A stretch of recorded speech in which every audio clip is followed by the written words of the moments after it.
In response, hello and welcome to the day. Thank you for spending your time with us. I am Joel. And I'm Jake. Welcome back to another episode of the Quiet Speculation Friday Show, brought to you by Jake and Joel Are Magic. Last week, they showed us MTG Arena. It looked awesome. It sounded noisy. We're going to talk about it today.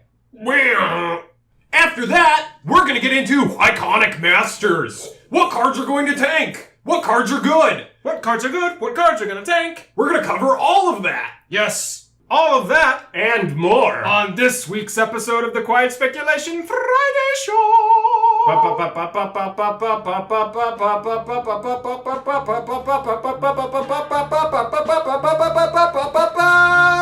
was looking for an off switch.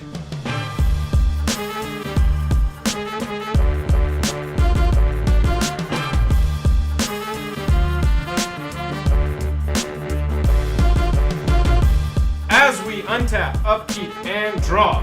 My goodness, there's a lot happening in the multiverse right now. We've got Ixalan spoilers continuing to drop. We had HasCon last weekend, which brought Iconic Masters and the stream of MTG Arena. There's just, this is a lot. There's a lot. There's so much overlap going on right now, it's like Wizards is owned by someone.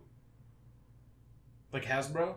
Exactly, Hasbro. That's what I was looking for. Here with your business report, Jake Martitius. Wizards is owned by Hasbro, and therefore, whenever they're in the middle of new content coming out, they're just going to release more content. It's going to be just an absolute overflow of content. So much content that you can't even discern what to look at. It's worse than the news. That's what we're here for, though.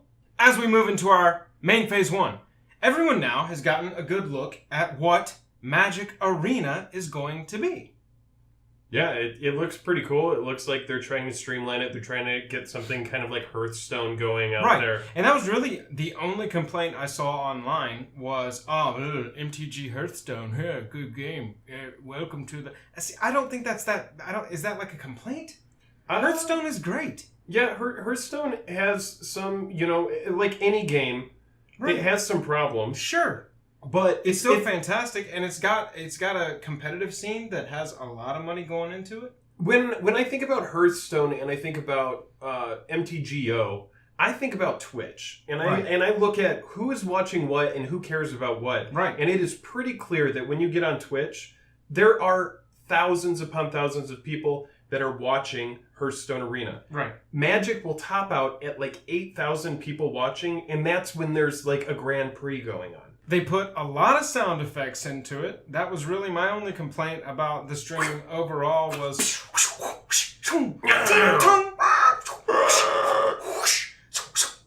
Okay, your turn. Other than that, pretty cool. Pretty cool. The animations were cool. The visuals were cool. There's little notes, like I'm sure everybody has. But what it does, the main point for me is that it takes it from MTGO, which is like not fun to look at all. It is just very bare bones. It gives you the information, and that's all they were trying to do, and they succeeded in that. But it's not fun to look at. It's not fun to watch. And the way that this is presented bumps it up to more of a Hearthstone caliber for me, where they could have a professional tournament. Yeah, I think it's good for the game. I think it's great for the game. I think unfortunately it's like you kind of cannibalize your own crowd here, because you do have people on MTGO and you do have people that are going to want to play Arena and like Duels of the Planeswalkers as well. It's like if you're really trying to streamline it, you want to kind of bring everybody together on the same platform. What I want to use it for as an end user of this is test standard decks. Yeah. So I want full card support, which Duels didn't have, and I want everything standard legal to be present. Yeah. They've already locked down having the full rule set there, so I can build a standard deck that I'm looking at testing. I can go online, play it against other people who have, random brews, so I can really get a full sense of how good it is. Yeah. And Wizards, if they really do want to streamline their game, they need to get it to where people want to watch it on Twitch. Definitely. Like that's just the thing. If you want your game to be a competitive presence, not everyone who lives out in the middle of nowhere is able to make it to an FNM to go get their Magic, itch scratched. Right. So this is the answer to that. It's just a question of, do they update it? Or do they treat it like Duels of the Planeswalkers, where they don't really prune it. They don't go in and fix bugs. It's just the same wonky software. Hopefully it becomes a little baby for them and they just take care of it and keep growing it and it gets bigger and bigger. I would say overall from the stream, exceeded expectations for me. I would give it an A- overall. Yeah. Well, I'm excited to see where it goes. Yeah. All right, let's dump into the attack step real fast. I want to continue talking about MTG Arena. Guys, talking to you wizards, you cannot split your online presence between MTG Arena and MTGO. Port everybody's collections over from MTGO into MTG Arena. Let's have the same kind of, marketplace setup where the online presence has its own economy that grows and dies and does its own thing outside of the paper game. I mean, I see where you're coming from, and I can only imagine that this comes from a programming standpoint. They don't want to go in there and program in all of the rules from the past. Yeah. There's so much that's going to be complicated about that. It's probably a very daunting task. They'd rather just take a new platform, build upon it. But what this is going to do is the people that do want to play Legacy, the people that do want to play Modern, the people that do want to play EDH, they're just going to be like, okay, great, cool game you came up with. I'm going to continue playing on MTGO because this is the format that I enjoy. So from that perspective, your argument makes sense. But from a programming perspective, they're just trying to get new players interested in the game. And they're doing it in a way that's like fun and, it's like, hey, here's like essentially what is like a block format right now where you can play Ixalan, build an Ixalan deck. Right, exactly. Okay, so I give them 2 years. Or at least 2 years, get all the cards in there, test it out the wazoo, do your thing. Yeah. But get all the cards in there, start supporting Commander. Start supporting Commander. That's really my biggest thing. Yeah, that Commander is would the be biggest great. casual format. If you want people to casually play this game, support Commander. And also, I know like right now it's a 1v1 kind of format. Right. But I really 2v2. enjoyed two-headed. Yep, 2v2. We talked about this in the last episode. Yeah. Two-headed gets more butts in seats. That is the goal with this, I'm assuming. Let's get butts in seats. Two-headed giant. I just know that if I'm playing someone online, let's think Duels of the Planeswalkers. Right. I'm a lot more likely to jump on and play if I have a teammate. A big thumbs up. Hey, Wizards, nice job. That was impressive and exceeded my expectations. But a half thumb to say, all right, now let's get all the way there. Let's not half-ass this. Let's whole-ass it. Right.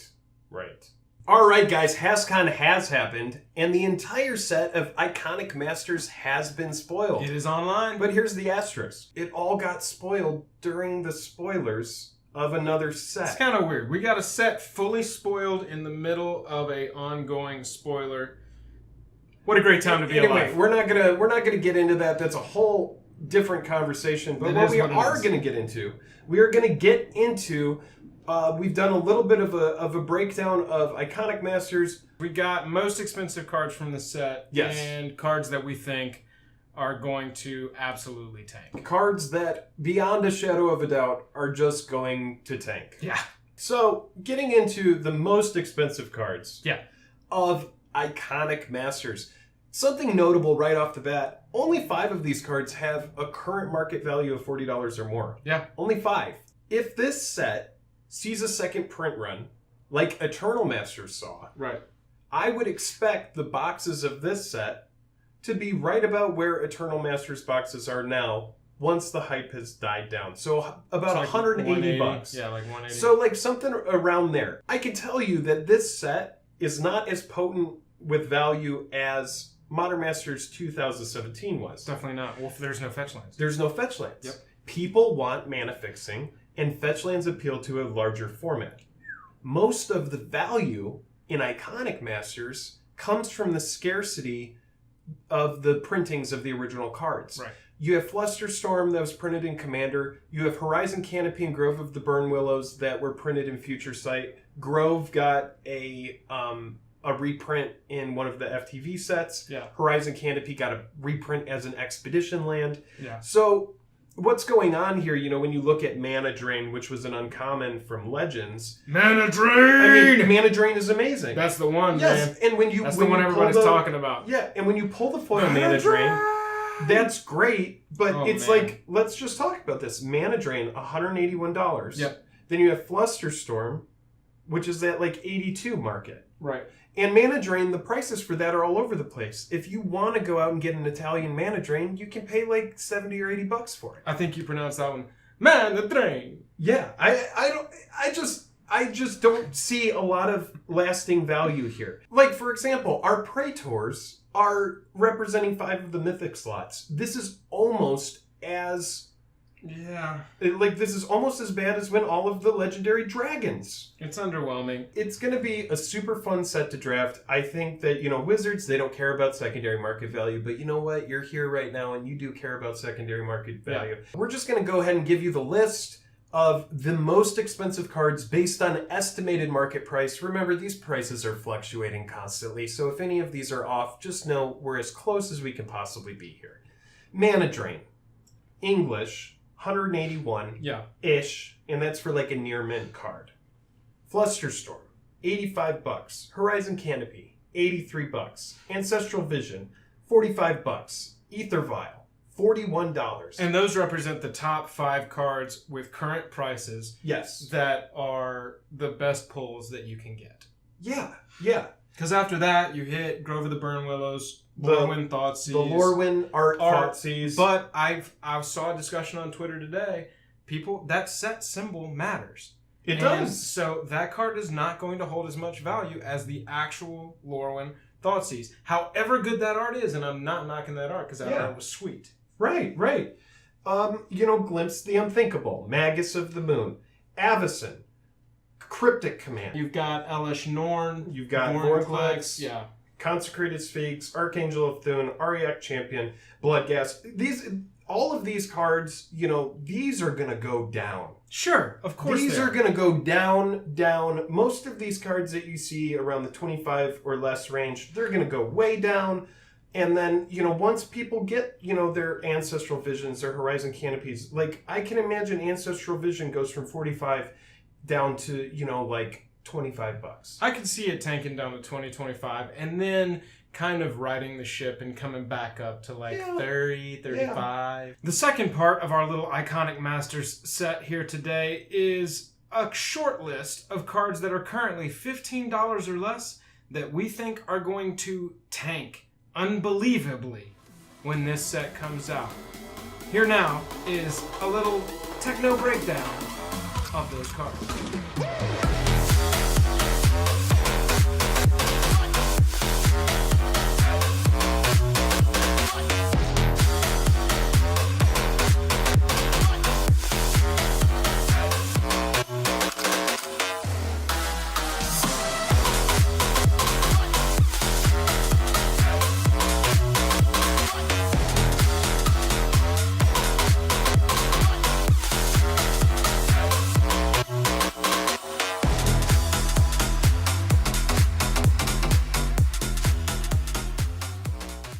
Alright, moving to our end step. We've got Ixalan continually getting spoiled.